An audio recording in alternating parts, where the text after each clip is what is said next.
Hey guys, and welcome to episode one of Haddon's Happenins. This is a new podcast style show I'm trying to start where hopefully I'm I'm gonna be consistent with something in my life.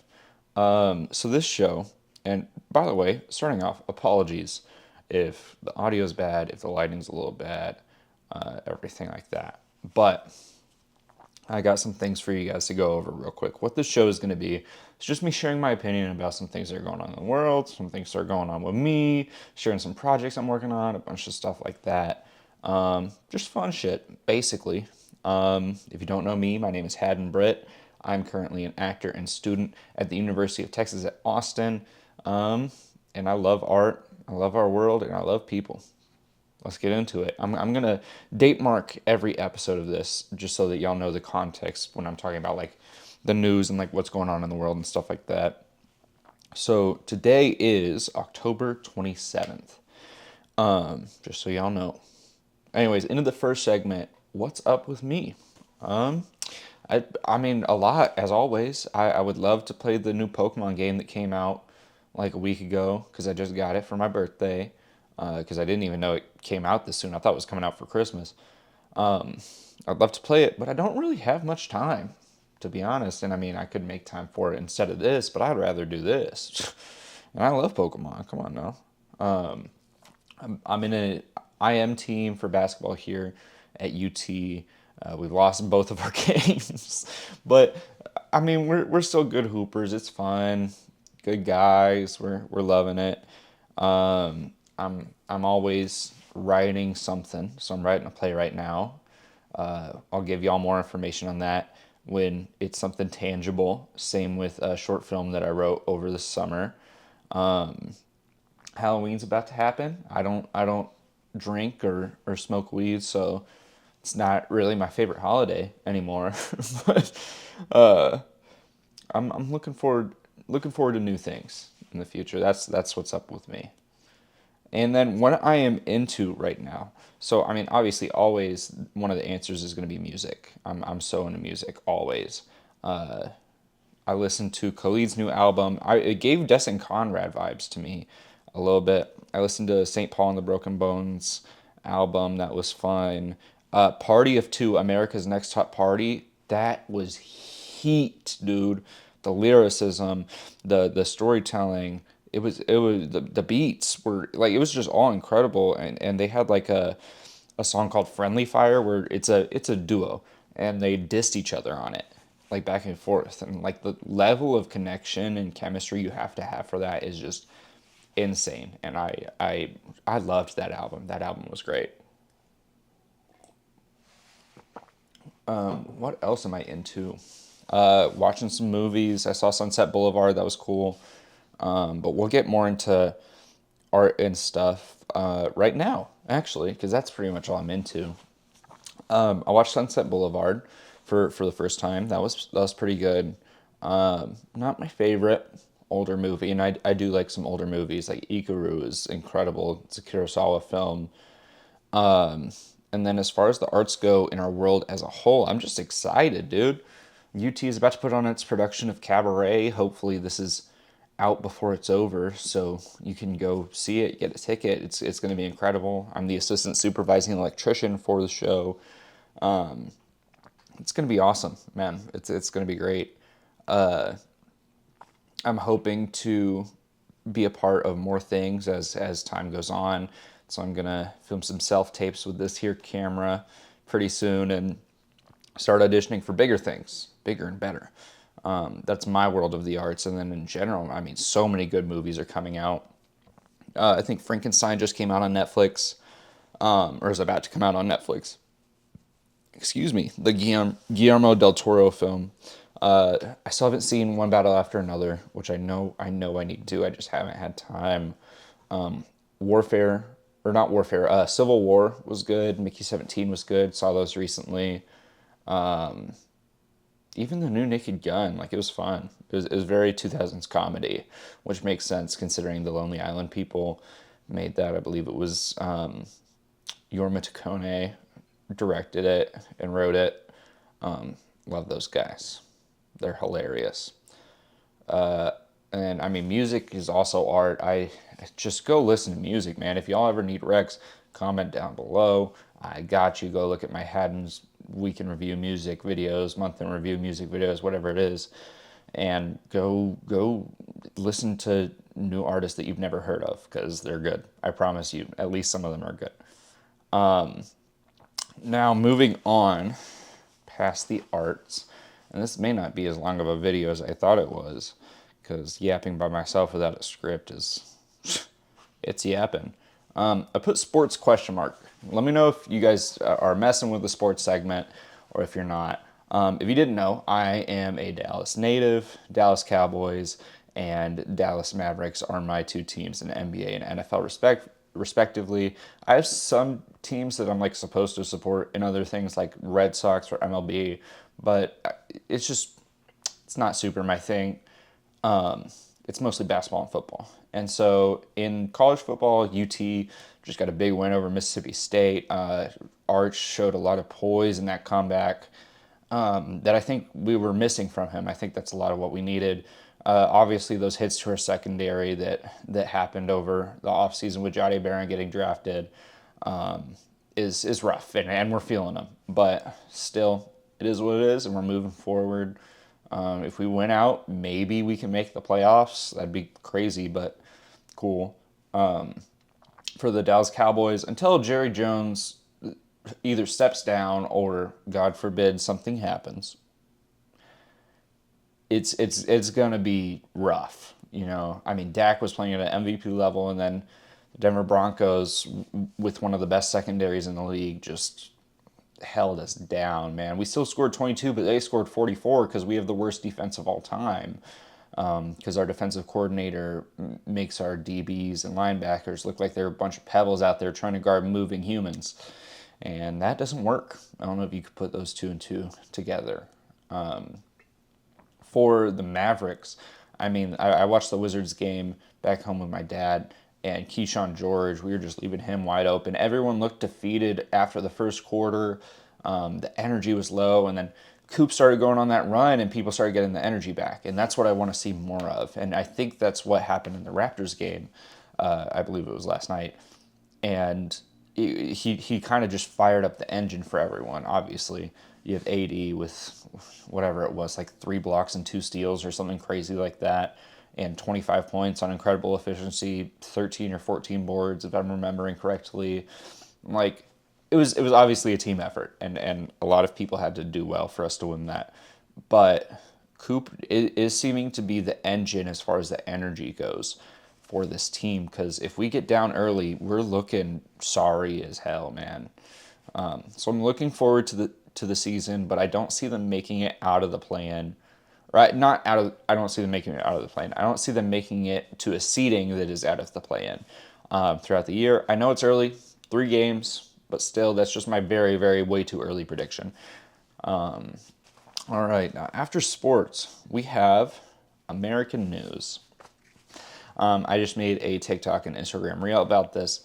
I might upload it to YouTube at some point, but it is interesting being an American. I am proud to be an American, not for the reasons that older people might have felt, but for the diversity and the incredible minds that come together from this place. And obviously we see people like President Trump trying to silence those people. And these people are my friends. These people are, even if I don't know them, I love them because I love everyone. And they're being silenced, they're being kidnapped, they're being harmed, they're being hurt. And we got to do something about it. And I don't just mean protest. I mean, call your senators. I mean, go vote. Please, please, please go vote. And I mean, just use your voice. You can never be too loud, and you can always be too quiet. So please just go out there, say what needs to be said, stand up for what you believe in instead of just being like, we're doomed. We're not. We're only doomed if you accept that we're doomed. That's it. Full stop. I hope that I or someone else inspires you to get on your feet and make a stand, because it really is the catalyst for everything that will come after. When we talk about hope, when we talk about progress, we will succeed. Trump and his neo-Nazis and his conservative oligarchical dictatorship fueled by fascism will not win, because who's supporting him other than himself? We have the numbers by many, many millions. So let's do something about it. That's my American news. My national news, I mean, Israel is breaking the ceasefire agreement every single day that passes, and the United Nations has to come together again for a census and to talk about the subject. And that takes time. And same with Sudan, same with the Congo, same with all these places that Israel is bombing, and same with Ukraine, who Russia is still fighting for no reason. The people of Russia don't want this to happen. It's just Putin wants more land. You have the biggest country in the world and you want more land. That makes a whole lot of sense, doesn't it? But when I say these things make time, and that, or not make time, take time, and that's a bad thing, it's because these leaders know this. They know that it takes time, and so they're trying to do as much damage as possible to gain as much control as possible before the time comes where they have to answer for what they're doing. It's what Netanyahu has been doing this whole time. That's why he's killing so many women and children, and people are starving and hungry, and he's shooting down support and food for Gaza, because he wants control. I mean, hell, our president posted a picture of him shitting on the No Kings protest. Literally, an AI-generated video of him spreading feces onto Americans. That seems like a good leader, huh? Good idea voting for that guy. The prices of everything is going up. His tariffs only hurt us. They cause trade wars, which increase prices.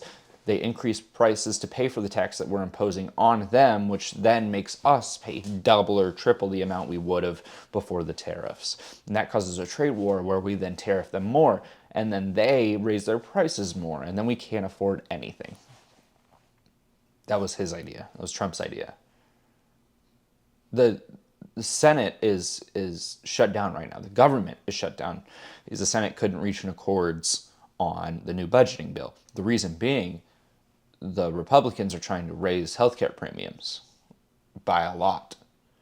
And they're already high, but they're trying to take people off of Medicaid and Medicare so they can put that money back in their own pockets and into the pockets of the great DJT. DJT? DTJ. No, that's Donald Trump Jr. Donald J. Trump. DJT. Yeah, that's the right one. Yeah, fuck. I don't want to know his middle name. I hate the fact that I have to know his name because he is so prominent, because he is setting historical precedent on awfulness, basically. The only thing that, the only event that has come before him that is more of a precedent was Adolf Hitler. Isn't that crazy? That was the first precedent, and now we're being unprecedented for American history as one white nationalist rises through the ranks and tries to take control of us. So like I said, use your voice. Even if it's not for America, if it's for the Congo, if it's for Sudan, if it's for Gaza, just use your voice. And by the way, the argument of supporting Gaza being anti-Semitic is so ridiculous to me. I just don't understand it, because all of my Jewish friends that I know and that I talk to regularly say, like, yeah, it's awful. I don't stand with Israel. They're Jewish, and you're saying they're anti-Semitic. Their great grandparents lived through the Holocaust. You're saying they're anti-Semitic. And then when people go and support Israel, not Judaism, Israel, that is, I can't remember if it's Zionist or anti-Zionist, but it's against the Palestinian and the Muslim people. And that just can't stand. See, one is a country, and one is genocide and is ethnic cleansing. Okay? Let's not support the ethnic cleansing by supporting the country. Let's support the people who are about to be exterminated by this country instead. That's my national news segment. My next segment is something I call Womp Squared. This is where I bring up some sad news that's going on today. I don't have anything from today specifically, but obviously everything that I just talked about in the politics segment is very, very sad. There was a Emmy award-winning journalist who was just kidnapped by ICE for live streaming them making illegal arrests and detainments of people in, I believe it was Chicago, it might have been New York, and he's gone. He's looking at up to 10 months of incarceration and for attempted deportation of him so that they can process him. And all they're doing is silencing a journalist. So we need more of y'all. I saw a video on TikTok yesterday. It was this high school student in Chicago who was running away from ICE. This guy pulls out his phone and just starts recording and just says, "May Christ be with you," over and over again to him. And like the sentiment is wonderful. I love the sentiment of like trying to help provide hope to this man and trying to bring the moral case to these ICE agents, but help him. If they are not identifying themselves and they are not listing a reason for arrest or detainment, go fight them. I do not promote violence in any sort of way. And I don't mean go and beat the shit out of them. I mean go and get in the middle of it. Stop them. We can. We physically can.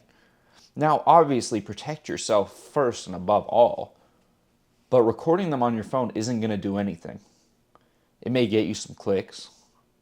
It may provide another thing to the algorithm that then oversaturates the issue, and then people don't feel the true weight and impact of what's going on around them because they see it everywhere.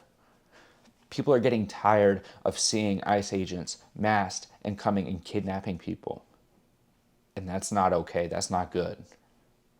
It's because they're being exposed to it over and over and over again, and they don't know how to still take in the impact of it and realize this is another human being. This could be your best friend. This could be your mom. This could be your dad. This could be your sister. This could be your brother.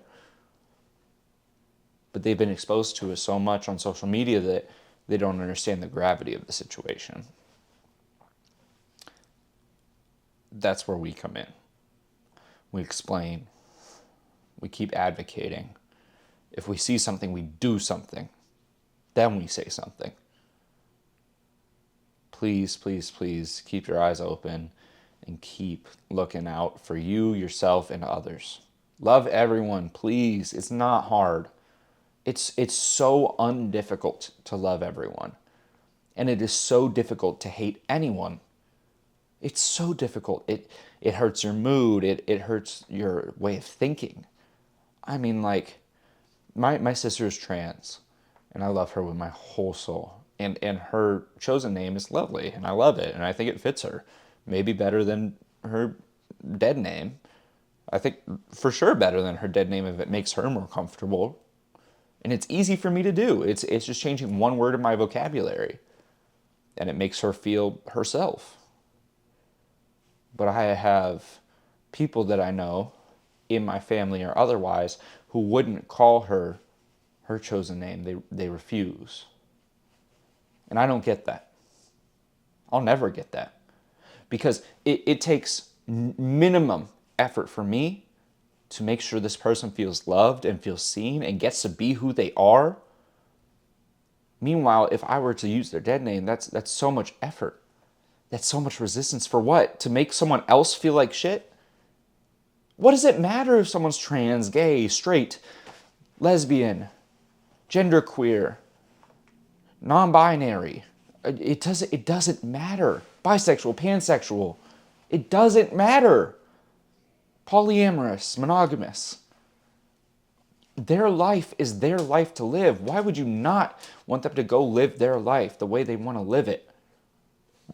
You do realize that people who use their dead name and who refuse to acknowledge the existence of a human being simply because of who they're attracted to or what gender they identify as, you do realize you the person spreading that hate, raises the percentage of suicide and of death within that population by well over 100%.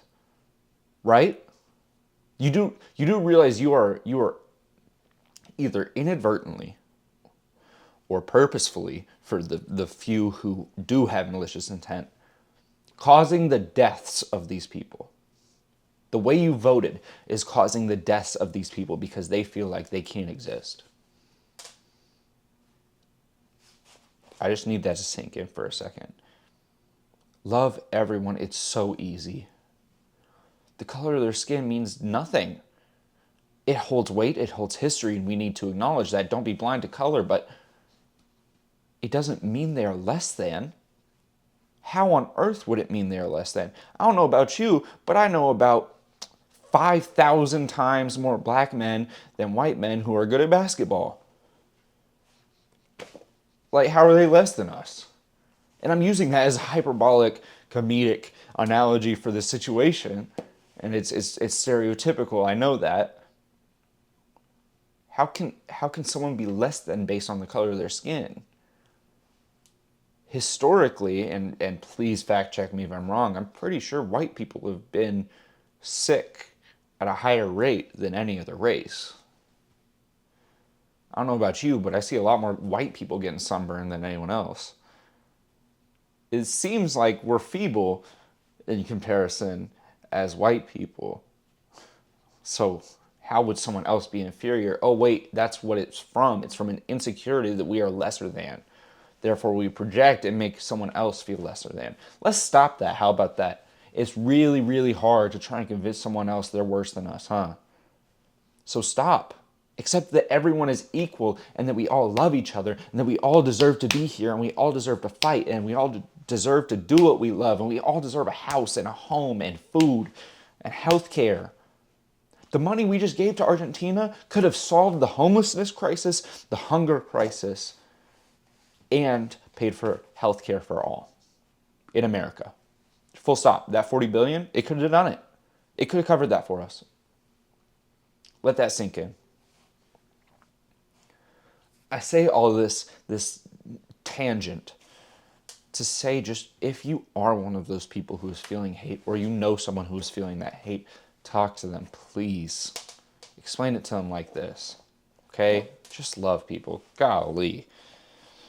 And that's Womp Womp, or Womp Squared. And so as we're wrapping up the show, I want to end every episode with a good thing, a rare good thing. And so this good thing is going to be, let's think. I think it's going to be art, particularly film. I see a lot of films coming out that tackle a lot of themes that we're seeing right now of our government trying to control us and of a person of economic power and prosperity, I said that weird, overpowering people of a lower class. In that art, that expression, that's what fuels change. That's the spark that ignites the fire of resistance and rebellion. So I'm very grateful for art. Go see some movies. Go listen to some music. And I hope you enjoyed this podcast as much as I hope y'all have a good day. See you guys next time.